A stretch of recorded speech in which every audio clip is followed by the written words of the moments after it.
Happening today, the pandemic means mostly virtual events for Martin Luther King Jr. Day. Rebecca Clough shows us how the day has been celebrated in Milwaukee.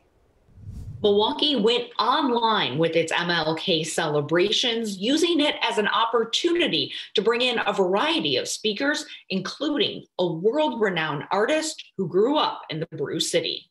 Songs, speeches, and packed rooms usually make up the Martin Luther King Jr. celebrations in Milwaukee.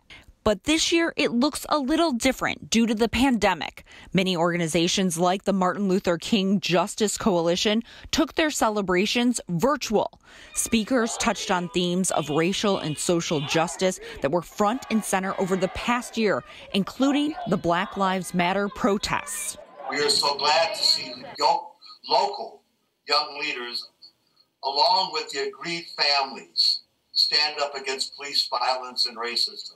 The coalition honored the People's Movement, which has organized marches in Milwaukee since the summer. Here in Milwaukee, they have marched for over 230 days, surpassing the consecutive days of our civil rights marches.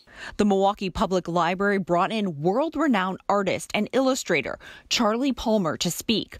Palmer grew up on Milwaukee's north side, just off 39th and Capitol. His work was featured this past June on the cover of Time magazine when Black Lives Matter protests first took to the streets.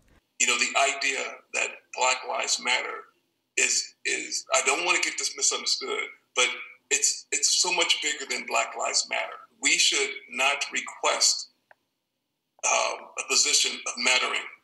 We should insist that we are acknowledged for our contributions. Palmer's art usually conveys African American history. He said on this MLK Day, we can all make a decision to either stand against racism or be silent when it happens.